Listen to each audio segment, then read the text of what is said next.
welcome back. This is the second episode of Eight Sided Freaks. And last week we broke down UFC 297. Today we are doing a UFC 297 recap. And after that, we're touching a little bit on some breaking news, some fights that were announced in the past week. So that is our plan for today. And there are no fights this week. So we've got nothing to preview. So we're sticking with UFC 297 for today. And then in the main event of UFC 297, we had Dricus Du Plessis and Sean Strickland. Jerry, what were your initial thoughts on last week's main event? I mean, I was honestly surprised to see, because we saw the Izzy fight with Sean Strickland. Sean Strickland walked him down the entire time, earning that unanimous decision victory, and this seemed like a shade of him. Obviously, the first round, Sean Strickland came out, put the pressure on, won that round. Then after that, Du Plessis made some slight changes, even with his eye getting more and more shut every instant. And he started being the one putting pressure.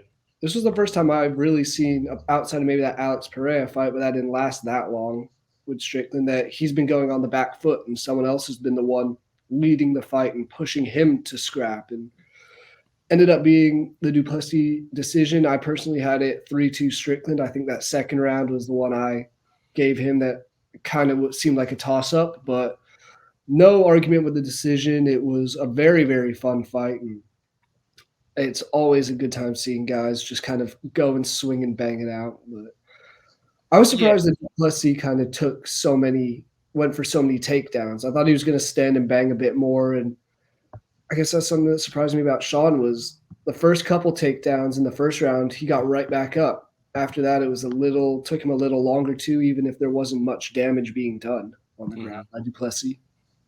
Yeah, and I'm with you. I actually thought Sean won as well. I gave him 1, 3, and 5. Okay. So not the same scorecard as you, but the way that I look at that is we've got 2 toss-up rounds at 2 and 3. You could tell me Sean won, Dricus won. Yeah, I really can see both arguments for both those rounds. So that if you got 2 rounds that are 50-50 down the middle, it's a good chance, either guy can win that fight. And it went to Dricus, no complaints from me. I will say I've been I don't know if wrong is the correct word on Dricus's career, but I never really thought he would win the belt.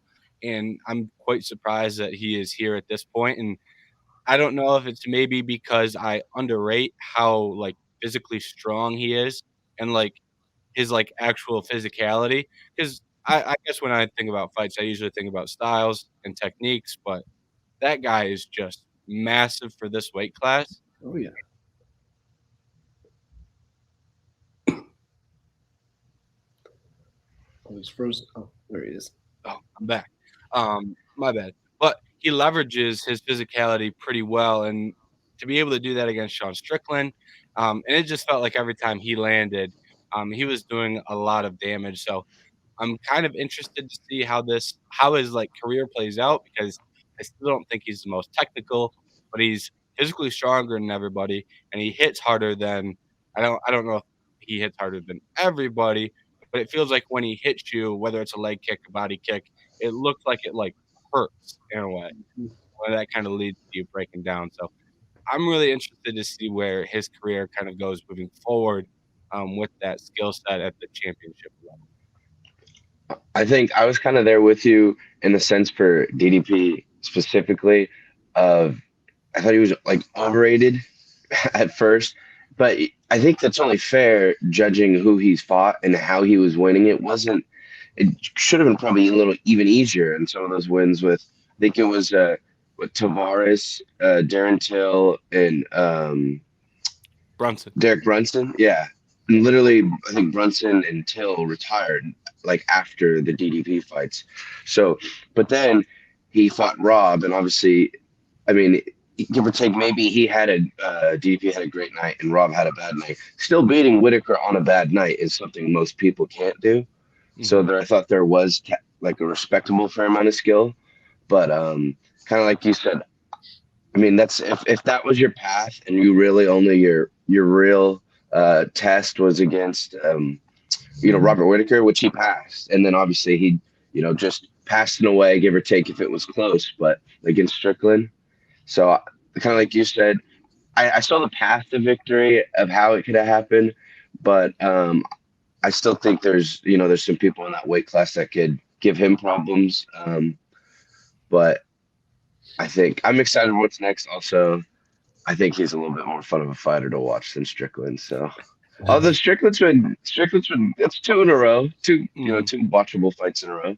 Yeah, I've got a couple things to add off that. One, Sean Strickland, his career has had the ultimate retcon over the past since he beat Izzy.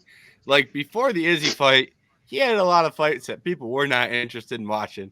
A lot of fights that people complained that they were boring. And a lot of people said he lost the Cannonier fight. Now everyone thinks he won that fight after the Izzy fight. A lot of retcon on the Sean Strickland career.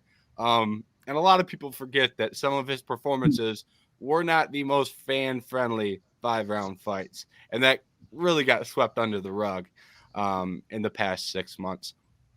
The other thing that I thought about while you were talking, Anthony, is him hitting Whittaker or him beating Whittaker the way he beat him. He lands a stiff jab, and that's what kind of started the end. It's a great example of him leveraging his physicality. And even against Till, like you said, he didn't win those fights that impressively. Till beat him up in the second round. He won that round, hurt him badly. So, but yeah, when you beat Whittaker in Strickland, you have to give him a little bit of a nod, and that's what I'm doing.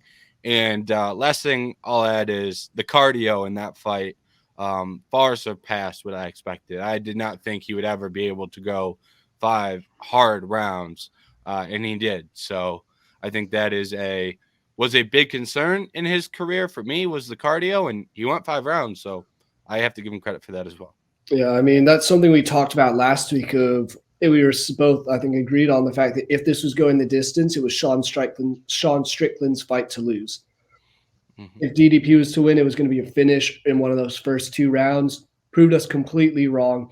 He was definitely seemed the fresher fighter even in that 5th round, and Sean Strickland did not at all. It wasn't like the Izzy fight where he was trash talking still in that last round and yelling at him and all that stuff.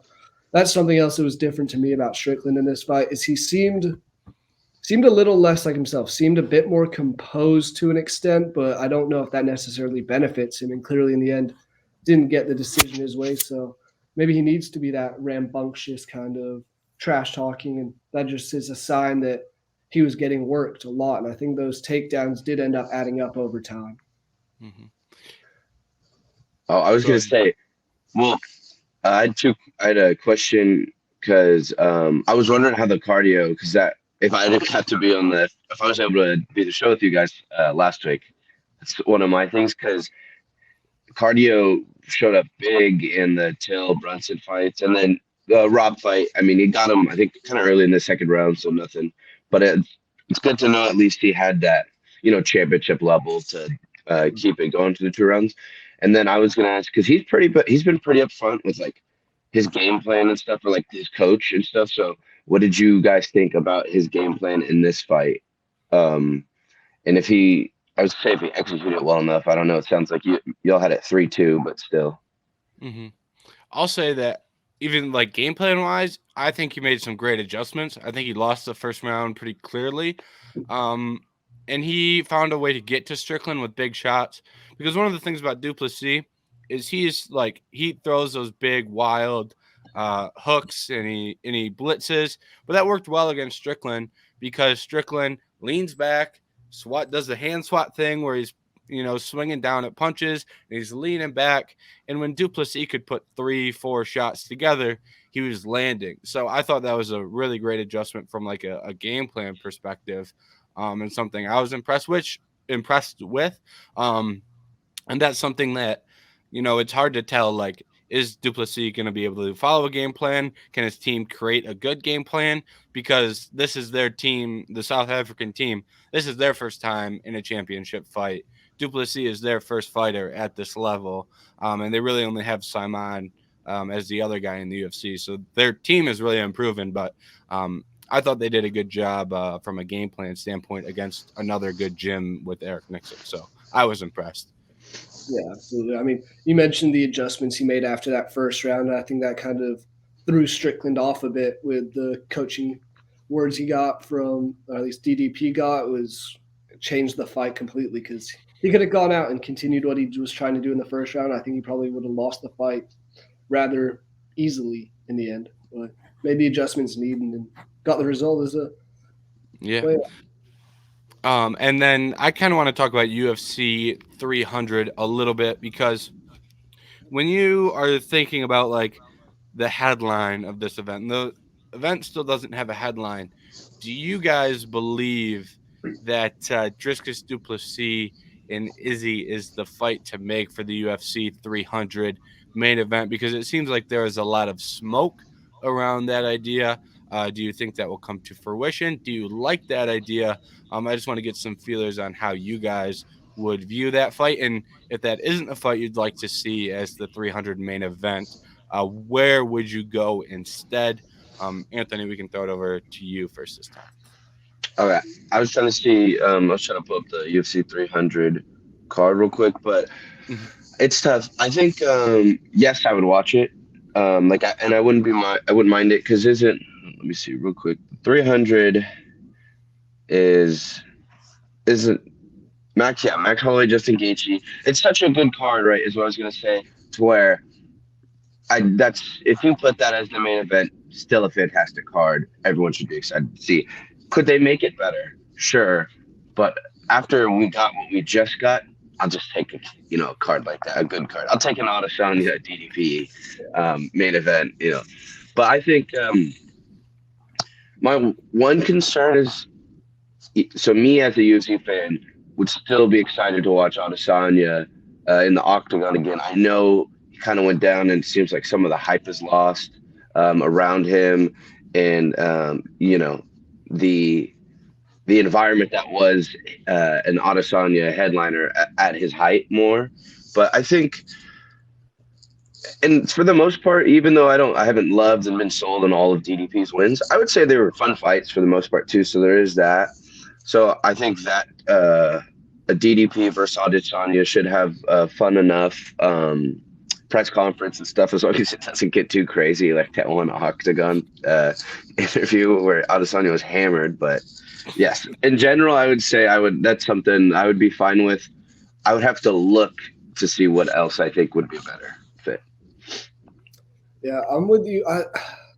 For me, the UFC 300 main event isn't necessarily going to be all about the two fighters. It's going to be about who they can have as the biggest star to headline.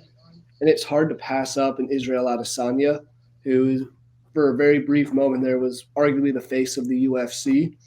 And that's the kind of fight that I would enjoy watching. It does have the storyline, all the African stuff going back and forth.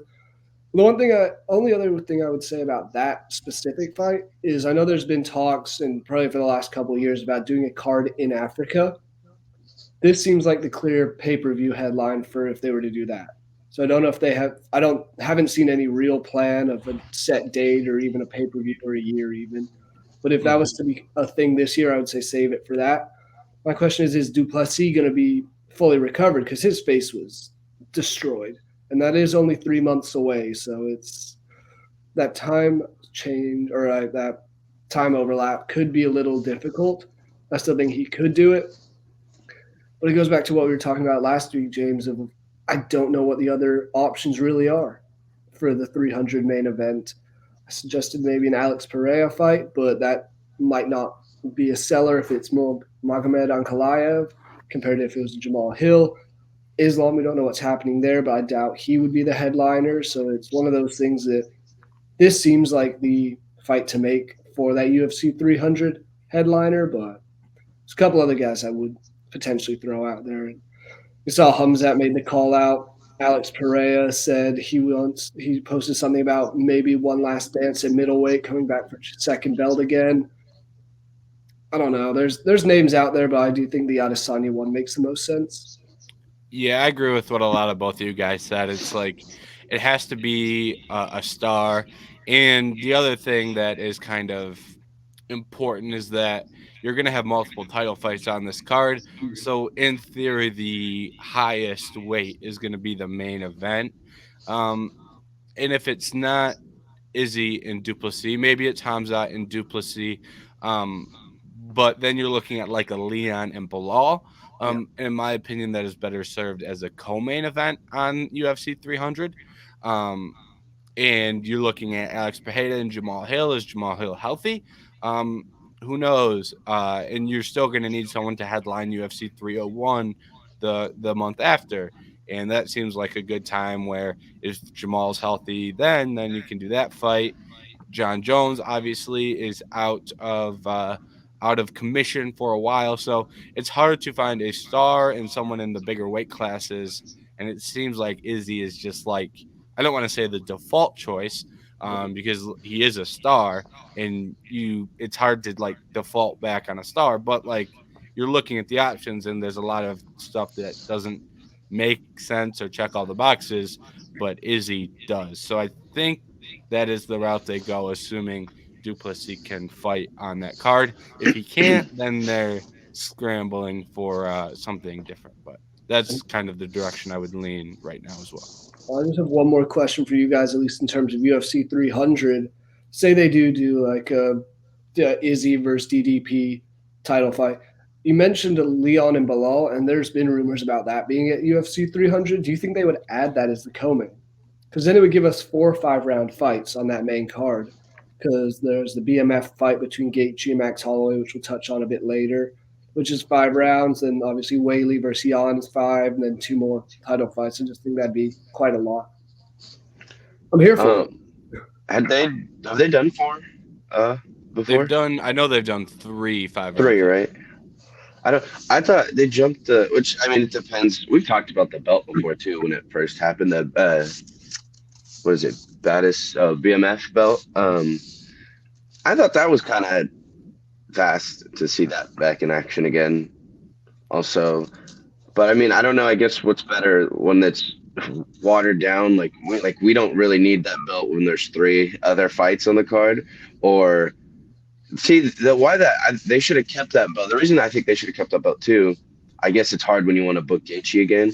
That was their little cop out when they had a bad card, and they'd be like, "Oh, there's a belt on this card now," and stuff like that. But it would, at least it would be someone like Dustin Poirier versus Justin Gaethje or something like that. So I don't think I don't know if they need to also to put that one on. I forgot that is technically a title fight. That's 5 rounds. So I don't know maybe if they need the Leon. And then like James was saying, if they don't have anything for 301.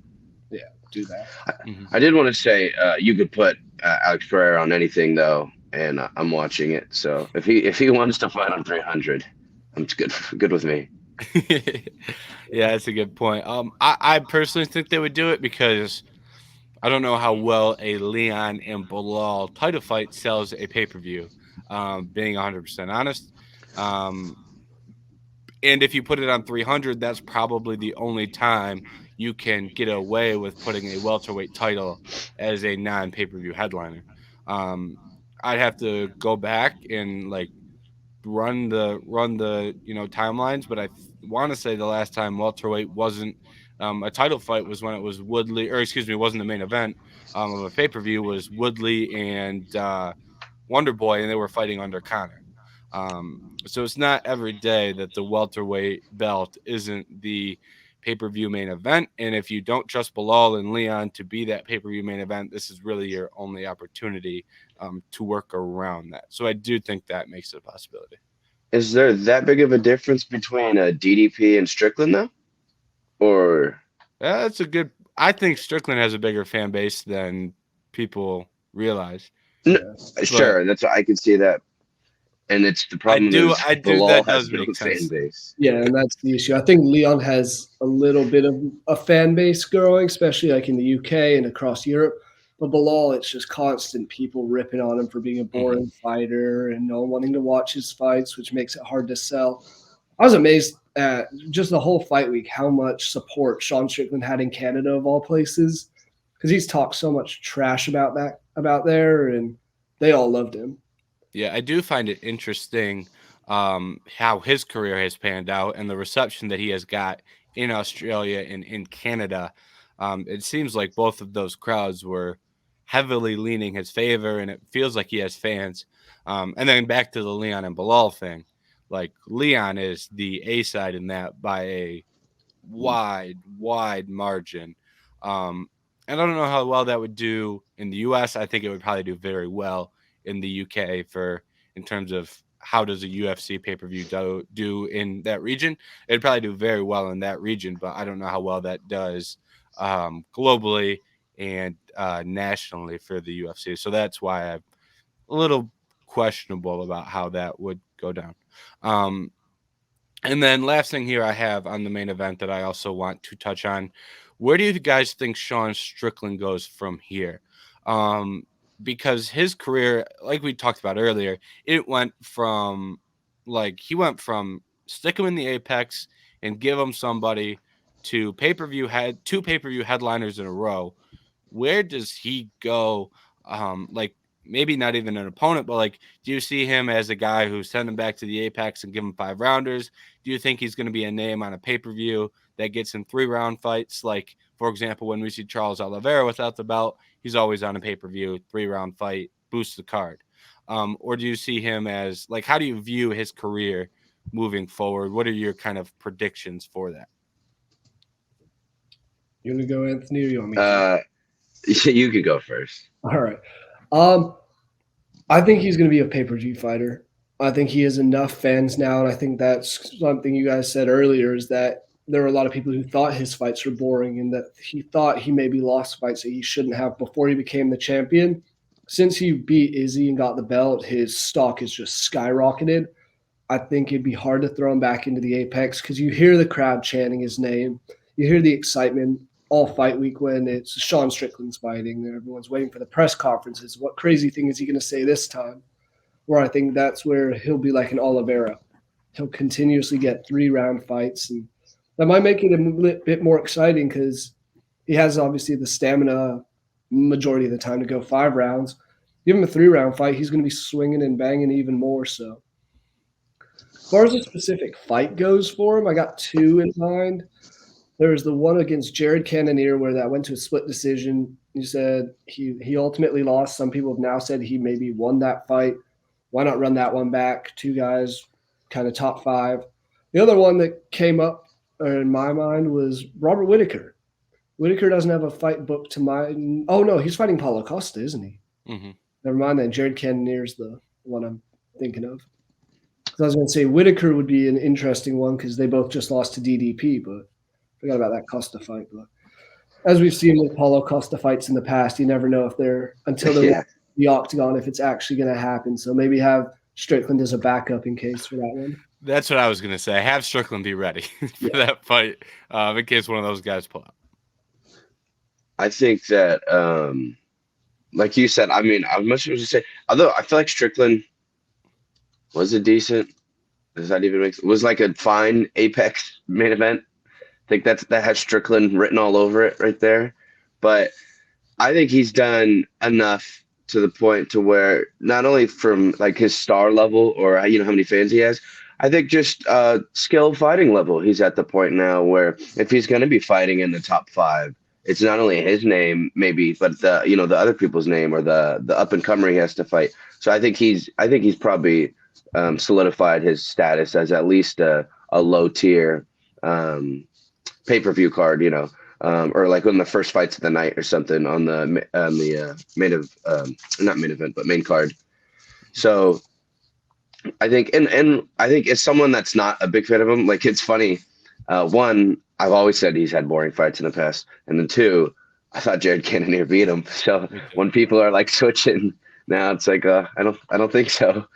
And my one problem with him too is that for someone that like ran their mouth so much about like hurting people and like killing people and murder's legal because we get to do it in the octagon, he doesn't knock people out though, or like finish. So it's just such a weird energy to carry. But he is someone now that I get, as long as he's not like the main event and being forced upon everyone, but if he's the side character on a pay-per-view card, I think that's fun. And I think it's fun enough. And then get to watch a fight. What is it? Some people obviously he has a lot of fans, but some people just want to see him lose too. So there's that factor of it. But I think he's a solid early pay-per-view card type of person. Yeah, and I think we have proof of that concept as well. Because the only time I think he was in a 3-round fight relatively recently was against Pereira when they had him on an Izzy card. So that him versus Pereira on an Izzy card, that was done for Pereira, not Strickland. But Strickland came out of that kind of building up that fight, and it ended up paying dividends later when he ended up fighting Izzy. So I think we have proof of concept that he can be a good piece of a pay-per-view, and he can be entertaining even if he's not the main event. So I do agree with that. I wouldn't be surprised if he gets used as a headline fight night guy, maybe outside of the Apex. That's something that they do with Max Holloway a lot of the times, where Max Holloway has 5 rounds of cardio. Why would he agree to a 3-round fight? So they put him on the road in actual arenas because they know he's a name that can sell out. So I wouldn't be surprised if they take that approach as well. Just another thought there. As far as specific fight goes, I agree with you, Jerry. I think you've got Cannonier, Whitaker, Costa, Strickland, and you're going to have a winner and a loser between Whitaker and Costa, and I think those 4 get matched up in some way, shape, or form. The losers are probably going to have to look at fights against some prospects. Winners, you're closer to the title, but I think that makes sense just based on where the middleweight division is right now. So I think those 4 guys, obviously Whitaker, Costa already paired up, but I think those will kind of be the direction that those guys moving forward. I did just want to throw one other fight out there of maybe a potential Strickland fight's the winner of sort of thing. Marvin Vettori and Brendan Allen, because that's headlining the fight night on April 6th. That gives them time for both of them to recover. That's just another one in the back of my mind. I'm like, we'll see, because Brendan Allen's been making waves in this division recently, and that might be a good test for him to fight someone like Sean Strickland. Yeah, slightly unrelated, but I think the middleweight division is going to have a lot of turnover relatively soon. Just when you look at the kind of how long some of these guys at the top have been doing it, how old some of the guys at the top are, contrast that with guys like Imavov, Delitse, Brendan Allen, Joe Pyfer, if you like Ikram Ali Skarov. There's a lot of prospects at 185, and I probably left some out. So I think we're going to actually see a lot of turnover in that division, which makes things interesting for some guys like Strickland. I mean, we've had 4 different champions in the last 4 middleweight title fights, so that is no one's really defending. It's kind of bouncing all over the place. Yep. Moving down the card, this fight was not it was a fight, and it was a title fight. It was a fight, yeah. Mario Buenasilva and Raquel Pennington. I don't really have a lot of kind things to say. It was fairly boring. I like Mario Buenasilva, but she gassed out after around maybe 7 minutes or so. And after that, it was, I'm going to throw up Hail Mary submissions, and Raquel Pennington was going, I'm just going to avoid the submissions. And she was boxing Mario Buenasilva up because she was too tired to move or put her hands up. So she was boxing her up, but she was still going into the clinch, which then allowed Mario Buenasilva to throw up Hail Mary subs instead of just boxing her at range. I don't really know what I watched. It was a pretty awful fight. Yeah, I mean, I think this division is not in a good spot right now, and then we get Juliana Pena coming in to fight Raquel Pennington next. What are your thoughts on this fight and the future of the division, Jerry? I mean, you kind of summed up the fight itself. That was a little tedious. It was kind of that intermediate between some better fights. I mean, the Magny shock, we'll get into that in a second, but you have that one, then you had this title fight, you're like, okay, Mario Buenasilva, at least as I was expecting, was going to come out, try and get some knockout, a submission, something. Thought she had the stamina to go longer, but died out after a round and a half, and Raquel Pennington just laid on top of her. And something I was watching with my roommate, and he was like, yeah, that's the Colorado altitude training for you. Pennington was able to keep going and fighting at elevation and all that. So fight itself is not exactly that exciting. We saw the stuff otherwise about it on Twitter of how it was a rough title fight. Juliana Pena, arguably one of my least favorite people now. She's already been blabbing her mouth again in the UFC following that fight. I don't know if you guys saw what Pennington had to say, that this is a fight with Pena that she's been waiting for like 13 years since they were on Tough together. Maybe that one's going to be more fun. Maybe there's there, but this division's in major, major trouble. I will say I think I saw some report or rumor. I could be completely wrong. I could have just maybe be talking out my ass right now, but that Amanda Nunes said she might want to return in this division. I think that's the only way this division gets any life back in it. And I wouldn't be surprised if we see just 2 women's divisions, especially considering how exciting the strawweight and flyweight divisions are and how much they have these top young and upcoming prospects. You don't have that in the featherweight division or the bantamweight division. It's just nothing really there. Well, I would say Nunes probably knows that she can be retired if she wants to and still win the belt at this weight class. Like she can live whatever life she's living right now and just step in the octagon and have a great chance of having that belt when she leaves. Yeah. Like if you were to put her in there with Mayra Bueno Silva, it's just like, all right, I'm just going to not do anything. She's going to get tired. And then I'm going to throw shots from a mile away and absolutely clean her. It's like Raquel Pennington doesn't provide much of a threat either. And I was gonna say real quick because like I said, didn't get to watch this fight either. Although it sounds like it's maybe a win for me. Yeah, but I did like I can't remember which one of them said it, but they said on paper this fight is like bad or it's boring. In actuality, she was correct too. Yeah, it was Mayra Bueno Silva. She said on paper this is a boring fight. Turns out it was more than on paper. It was on television screens. It was a boring fight. But yeah, Nunes did, like, they interviewed her after the fight and she was like, well, I'm not completely out of it. She gave like a wishy-washy answer as kind of leaving the door open. Part of me wants to see her retire and be done without fighting Juliana Pena again, just because Juliana Pena doesn't deserve that fight for a third time. So yeah, I hope she kind of stays retired. The thing that I think could save this division is if Valentina loses to Grasso in their trilogy and she just goes, all right, I started at 135. I think I can take these girls out.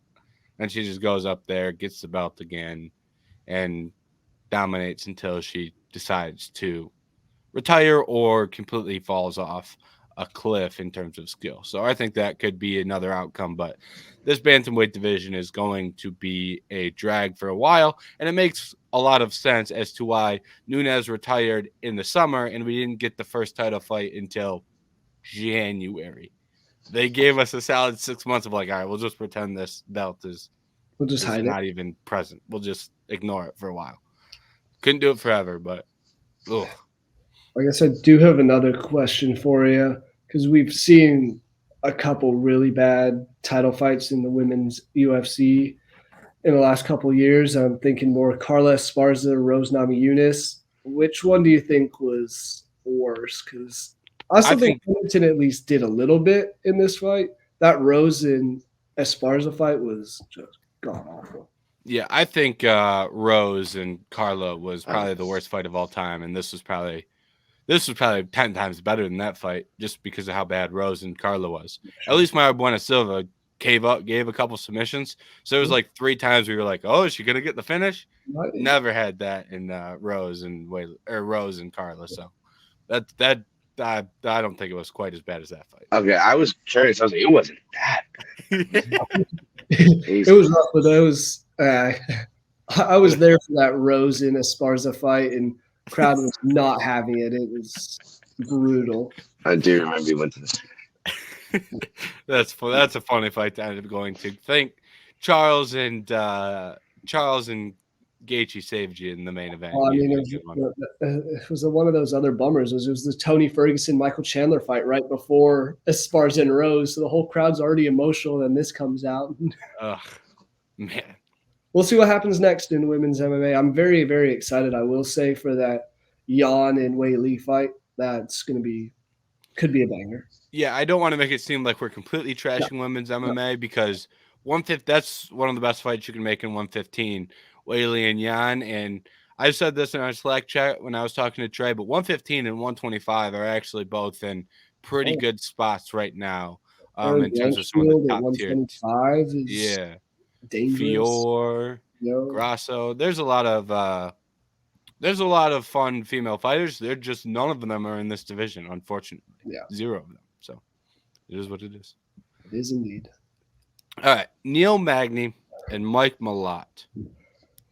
This was another all-time cardio dump. Mike Malott basically beats up Neil Magny for 2 rounds, attempts a couple subs, throws some ground and pound, lands some big leg kicks because Neil Magny still can't check leg kicks, which is a reoccurring problem. Lands some big shots to the head. But about 2.5 minutes left, you go, Mike Malott is pretty tired. Mike Malott doesn't look like he wants to fight anymore.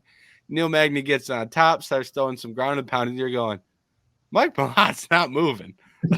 They might stop this fight, and you're going, well, you can't really stop a fight when it's this close to the end because let him ride it out to the decision. But it literally got to the point where he was defending himself. He was not defending himself so badly that they had no choice but to stop it. This ended up being a bizarre fight. Jerry, what were your thoughts on the Mike Malott cardio dump? That was brutal. And I mean, he looked great the first 2.5 rounds. Don't get me wrong. Then he was trying to get a submission and Magny slipped it. He went down and just getting pounded. And it looked like even with 45 seconds left, he had given up and was just trying to survive to the bell. But you can't just survive when you're getting your head and body smashed in. Don't care how strong, and if he could have probably have made it, 12 more seconds, 15 seconds. It was impressive. But on the other side, you got to look at Neil Magny. Man's getting dominated for that long and somehow finds one little glint of hope. And that's why I've heard it all the time in soccer and other sports. You play to the whistle. You fight to the bell in this, and that's why. You never know what's going to happen in the last seconds. Just get one lucky break, and next thing you know, you're walking out with a win. It was kind of a remarkable fight. It was very remarkable. I know. I know James isn't the hugest Neil Magny fan. No. But because I just always like how I feel like he's just he's like the veteran of like he tries his hardest every fight. He has certain things. He has certain game plans that he always uses. Even if the people he's fighting are completely different styles, he will still try to do the same thing a little bit. But yeah, like you said, I think that's a great way of spinning it, at least as a positive for him. It sounded like things couldn't have been worse for him, and then he snuck it out and ended up getting his hand raised with a late finish. So that's why he is a welterweight GOAT. That's why his name's in the rafters. James, respect it. It's also just crazy that he is I think he just extended his lead with the most finishes in the welterweight wins, division. Not finishes. Most wins. Most wins in the welterweight. Time and octagon. An absurd thing to see.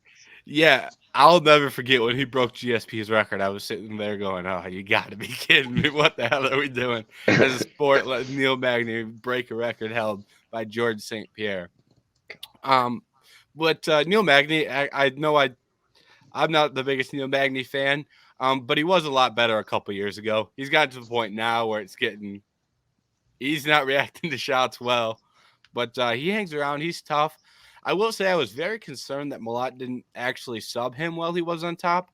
Usually he's able to find that sub. Usually Neil Magny's opponents are able to find that sub. Burns example. Rachmanov example, I know they're elite grapplers, but Malott has also been cast as someone who is an elite grappler with elite submission skills. He wasn't able to find that submission, so that also concerns me even from outside of the cardio concerns that we saw. So very concerned about Malott moving forward, because if he didn't win that fight against Magny, what happens if you get booked against even if you would have stuck that fight out and won, what happens if you get thrown in there with like a Jeff Neal or a Vicente Luque or like a Sean Brady? Like things could get real bad fast if they were to push him up that division. So concerned for him moving forward. All right. This next one, I don't think we need to dive too far in on because we still have a couple other things that are probably a little bit more interesting. But this was a main card fight. Chris Curtis versus Marc-Andre Barriault.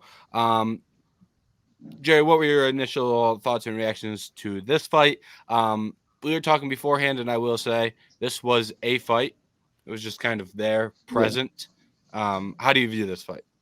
It wasn't anything special. I mean, this is kind of the fight I forgot the most about from this main card solely, but split decision's fair, in my opinion. I think both guys did a little bit of good stuff. Both of them had some errors here and there. So it's one of those things that it was like, I watched it. I enjoyed it. Would I watch it again? Probably not.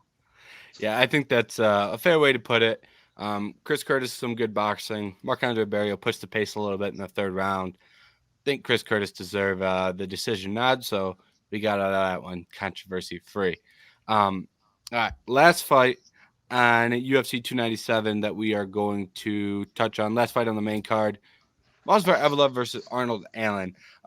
I think this was a very interesting fight. All three of us actually all picked Arnold Allen to win. Last week on the podcast, I picked Evloev. 90th minute, while I was writing the preview, I said, you know what? I'm picking Arnold Allen. I picked wrong. I'm now 0-2. Usually I know who I'm picking before I even write it, and it's all good. Whenever I go back, I'm like, I should pick the other guy. I'm 0-2 on switches, so I should stop that. But you're 0-2 before you go 2-2 on switching now. Yeah, that's right. I thought this was actually a really good fight. I enjoyed this. I thought Arnold Allen showed some really good defensive grappling. Everyone just assumed that Arnold Allen was going to get walked in the grappling. I know he didn't win the first round, but in the first round he was Granby rolling, he was defending takedowns. Evloev, outstanding grappler, was still able to squeak out that round, but after that defensive grappling performance I saw from Arnold Allen, I'm not sure there are many guys in that division that could go out there and grapple him, because he just looked good against one of the best defensive or offensive grapplers out there. So I think that's a positive for Allen. And also the knees that he landed in the third round, this was a big controversy. Were they legal? Were they illegal? Those knees were actually legal based on the current or the updated rules of MMA, but Canada does not use the updated rules of MMA. So he landed knees that would have been legal in Vegas, but not legal in Canada. So that is one of my biggest pet peeves in the sport, that the rule book doesn't apply to every single jurisdiction. So those were actually illegal that he landed in the fight in the city he landed them in, but they would have been legal in another place. So kind of a bad break for Arnold Allen there. Still think he won the third round. And now that I've just talked up Arnold Allen for 2 minutes, Evloev did win the fight, looked great in round 2, great jab that he landed that dropped him. He's a guy that's going to be tough to beat at the top of the featherweight division. Honestly, I'm probably higher on these guys, both of these guys now after this fight. Absolutely. I think this is a win-win for both of them. Sure, Arnold Allen could have gotten the win, but considering the circumstances, Evloev gets a win. Now you can say, I've beaten a top 4, top 5 featherweight. Give me someone else. Give him like a Yair Rodriguez or Brian Ortega after those 2 fights kind of thing. Let him test his grappling with a guy who actually has serious grappling in Ortega. I think that would be a really fun fight. I was big on Arnold Allen. I still am. I still think he has the potential to do something and fight for the belt, not necessarily winning the belt, but I think he could fight for it. And he proved that he can do like what you said, James. He can defensively grapple. He had some bright moments in that first round a bit. Just Evloev had more of them. So Excited to see what happens next for him. I wouldn't mind Arnold Allen fighting maybe the loser of Volk and Topuria, unless they fight someone else. But Yair and Ortega are booked. Max Holloway's booked, so that makes sense to me. Yeah, I think that's a good direction to go next, is where we want to see both of these guys moving forward. I don't think the winner of Arnold Allen, or excuse me, the winner of Ortega and Yair is going to be fighting for a title. So I think you could maybe book Movsar against the winner of that fight and Arnold Allen against the loser. And I think you could spin that into two good fights. You've got Josh Emmett, sitting right there that you could justify Arnold Allen or Evloev fighting him. And then, like you said, the loser of, well, it would, I assume they rematch that fight if Topuria wins. Yeah. If Topuria loses, then you open up some matchups for him as well. So those are kind of the names that I'm thinking for where this division can move forward. And I think this division is actually in a great spot where I'm really not going to complain much based on how these guys get matched up, because you can pretty much throw darts at a dartboard, and as long as you don't land on a rematch, you probably have an entertaining fight on your hands. Yeah. Go ahead. I think I was just gonna say, I think we're good to move on. The one thing that I would just say, because obviously like you said, I picked Allen, was rooting for him. Glad to hear that he was doing good. I still believe, Jerry, like you, I still believe in him, because that was just the other thing, is proving himself out against another good fighter. Eventually, maybe pretty soon, hopefully, start turning into wins for him. But that's I'd say 3 fights in a row for Movsar, and it's Dan Ige, Diego Lopez one looking phenomenal right now, and then now even him beating Arnold Allen. So building a sneaky little resume. Yep, I'm with you there. And moving on to Max versus Gaethje, we talked about how we were gonna touch on this fight breaking a little bit earlier, and there's a lot of kind of directions we can go with this. What it means for 145, what it means for 155. Does Max Holloway stay at 145? Is this a permanent move to 155? I have a lot of questions, but let's start with your guys' initial reaction to the fight being added to UFC 100. Is this a matchup you're glad to see? Are you happy that the BMF title is back on the line? So just what are your thoughts when you initially saw this fight get booked? Anthony, we can start with you. I'll give you a quick.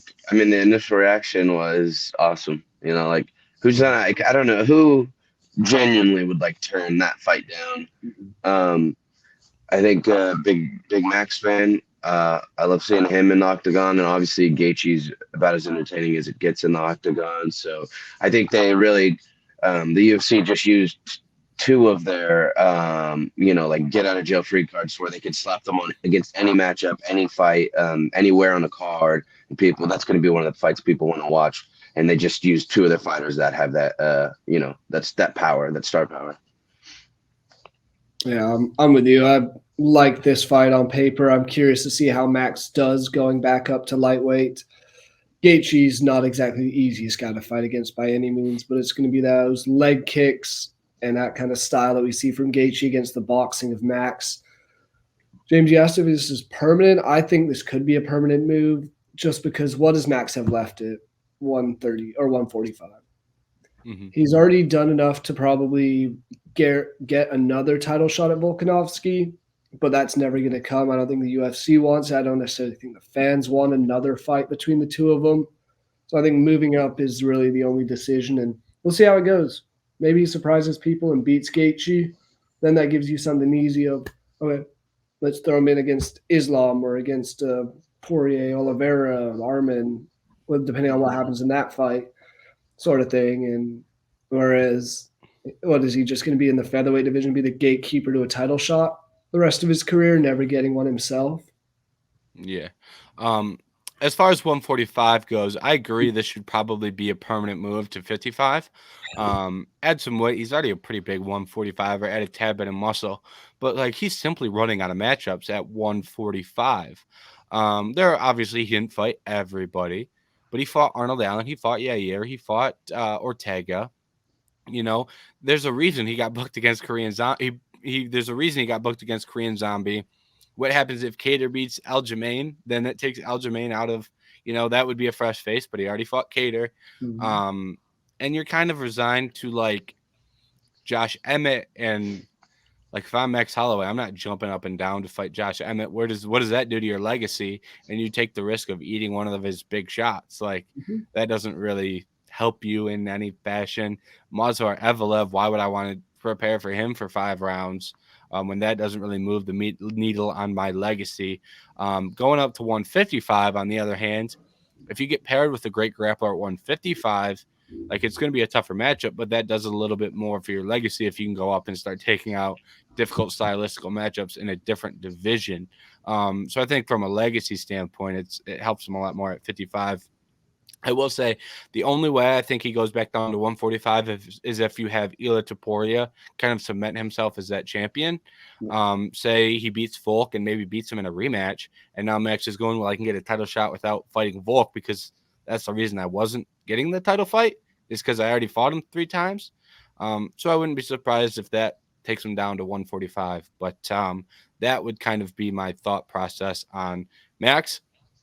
And then one thing I want to add on the lightweight division is you now have Max and Gaethje, Charles and Arman, and Poirier and Saint Denis all fighting very close to each other. Good luck trying to figure out who fights for the title next, because you're going to have 3 of those guys who win. Good luck figuring out who's fighting Islam. It's not going to be easy.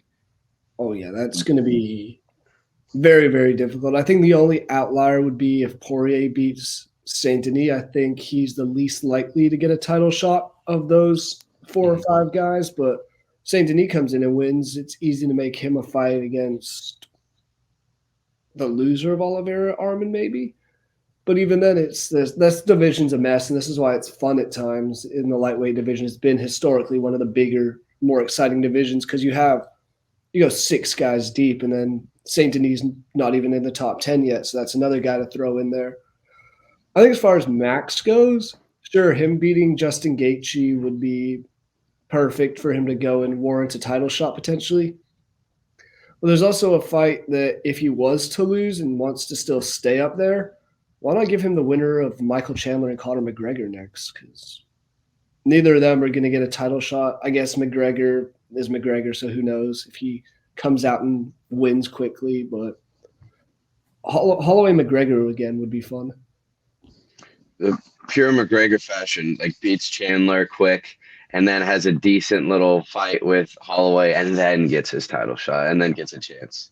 But I was gonna say, yeah, I agree. I think my one thing of why Holloway would stay was Topuria. I think if he's already cleared out half the division, or most of the division actually, Holloway that is, to where if Topuria gets that belt, I mean, there's not many people in that weight class that I would want to fight for it over Holloway, because I think that he could still maybe get that belt back. But this fight, which I think is super fun, and I'm there for it. I just thought it was kind of weird for Gaethje because I thought he was getting older, and maybe had one more chance at the belt. He just needed to pick the right, correct fights, which I guess he still can. But going out of division, or not, I guess technically him not going out of division, but not fighting, like you said, one of the people that possibly could overtake you, depending on who the UFC chooses to fight Islam next. I just thought was a little weird, or a little strange, I should say. But I mean, there's not an issue with him winning this fight and still getting the Islam fight, or at least this being a with Poirier and Oliveira, this being a title eliminator to where he maybe gets someone else after a win, and then it'll be for. Mm-hmm. And all these what ifs brought a lot into my mind. The one thing I will say about Topuria and Max back going back down to 145 makes sense for Max if you're getting a title fight against Topuria. You're fighting for the belt, but it makes sense from the UFC's perspective. If Topuria takes out Volk, and then you give him Max and he takes out Max, all of a sudden you just have a guy who took out 2 legends in Spain, which is a brand new market. Like the potential of Topuria to become a massive star in Spain, and like globally, if he takes out 2 of like the most highly respected fighters of this generation. So I think it would also make sense from the UFC's perspective to book that fight. And then as far as Gaethje taking the Max fight goes, I assume, I don't want to, this is his money, obviously, but he's probably getting pay-per-view points for defending the BMF belt. I assume they got them for, I know Gaethje said he was getting them for the fight against Poirier for the belt. So I assume he's getting them to defend it. And now you're getting pay-per-view points on UFC 300. So I think that is probably why Gaethje took this fight. That would be my guess, honestly. Obviously, he didn't say that he was getting pay-per-view points. You don't know how many pay-per-views 300 is going to sell. But I think this is a financial gamble where no matter what happens, you are fighting Max Holloway for the BMF belt and probably getting a pretty hefty check. So I think that may have played a role in him taking this fight. And then if Max wins, and if Conor wins, I think they do Max and Conor for the BMF belt. They've talked about that before plenty of times when Max was at 145. And I think the UFC would celebrate having Conor as that BMF champion, because that means you pretty much get to dictate exactly who Conor can fight. You know what I mean? Like, there's no like, we should have Conor fight this guy for the sake of parity. And there's no, he needs to stay in this division. It would be the ultimate, Conor can now do whatever he wants if he's the BMF champion. So if he beats Chandler, I think some way, shape, or form, that's what they're going to kind of be the angle they're going with for Conor, is Conor BMF, because the possibilities are endless. Yeah. I agree. That's a great point. Absolute fun division. Pure chaos. Lightweight is a positive mess and positive chaos. Yeah, exactly. You've got the light heavyweight division, which at times is like, what is going on type of mess. Lightweight division, at least it's a fun mess. So too many options. Yeah, too many options. And then last thing we can touch on for this episode, Jim Miller and Bobby Green. This fight was also added to 300 the same time as Max and Gaethje. What are your thoughts on Jim Miller getting the nod to fight at 300 like he heavily requested? And what do you make of Bobby Green as an opponent? Jerry, we can swing it over to you, because I know we talked last week and you were, me and you were both very, wanted him to be on 300 very badly. Yeah, I mean, it makes sense that he's on 300. I'm surprised that it's Bobby Green who he's fighting, though. I think that surprised me a bit. I think I was expecting someone maybe a little older. I think, oh man, why am I blanking on it? I think the guy at welterweight, Matt Brown. Matt Brown. I was thinking that would have been a possible fight. Two of the OGs who have some of the most wins in the UFC, or most fights at least in the UFC. I think that could have been a fun fight. There's also him calling out Paul Feldner, which there's been rumors of Feldner getting back to training. I don't know. I doubt he's actually going to fight on this card. But Bobby Green surprised me. But hey, if Jim Miller wants to give it one more shot, this is the first fight to take and get back into those rankings. Next thing you know, fight a Dan Hooker type guy.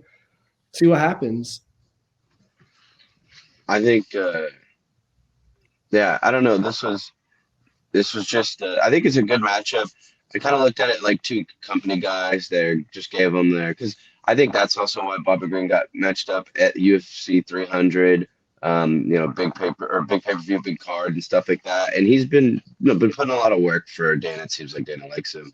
In the same way, I think in the same way Jim Miller asked, he's put his time in, like, give him respect. If he asked to do this one thing, get towards like the twilight of his career, make it happen.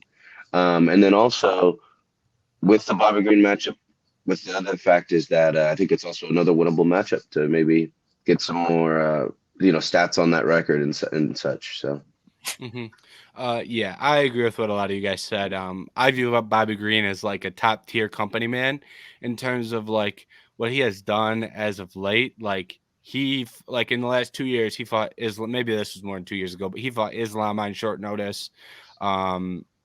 He took on Grant Dawson, which is a guy that, why would you really want to fight Grant Dawson? And he knocked him out in 30 seconds. He took that fight against Jalen Turner, which I can't imagine many people are jumping up and down to fight a guy like Jalen Turner. And he always gets in entertaining fights. He's never in boring fights. Jalen Turner was also a last-second replacement from Dan Hooker. not only did he fight Jalen Turner, but he had 2 weeks to prepare for Jalen Turner. So I think this is a great example of someone who has a ton of UFC experience, has done a ton of when the phone rings or when the UFC calls Bobby Green and the phone rings, there's a 99% chance he's saying yes. And this is stylistically, these two are probably just going to stand on the feet and trade.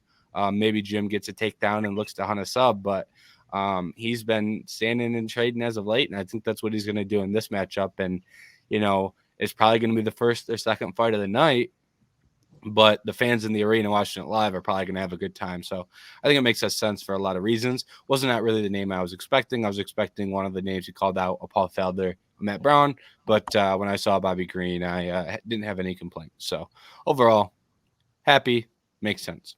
Yeah, it should still be a fun fight. Mm-hmm. Yeah, that's why we love Bobby Green. Anyone, anywhere, anytime. Yep, exactly. And we're at the hour mark. So we will shut it down for the second episode. Next week, we've got UFC Vegas 85, I think the actual card is. Headline Nasruddin Imavov and Roman Dolidze. That's an entertaining fight. A couple of the other fights on that card are good fights. One other ranked fight, I believe you have Natalia Silva on there as well. So not a bad fight night card, some entertaining names. And who knows, we may have some more breaking news for UFC 300 for next week. To go over. So a lot on the docket for next week as well. And thank you to everyone who tuned in. I did want to add one thing before we wrap up, because we didn't get our chance to do like one other thing from 297. Oh, yeah. Honestly, we saw a 10-7 scorecard for the first time in God knows how long. I thought that was kind of remarkable. Jasmine Jasudavicius beat Priscilla Cachoeira. Probably pronounced those terribly. Doesn't matter. 10-7 round in round 2, just absolute domination, which unheard of recent MMA. Yep. And I have seen Priscilla Cachoeira get the nickname Priscilla Catch a Beating. I have seen that floated around Twitter, and unfortunately she did in fact catch a beating. And I don't mind seeing Priscilla Cachoeira catch a beating because she eye gouges, she grabs the fence, she pokes eyes. She's probably the dirtiest fighter on the UFC roster. So if someone's going to get 10-7, I'm not really going to complain that it's the dirtiest fighter on the roster. I was going to say, why did that name sound so familiar? Like it gets brought up a lot. Yes, she is as dirty as they come.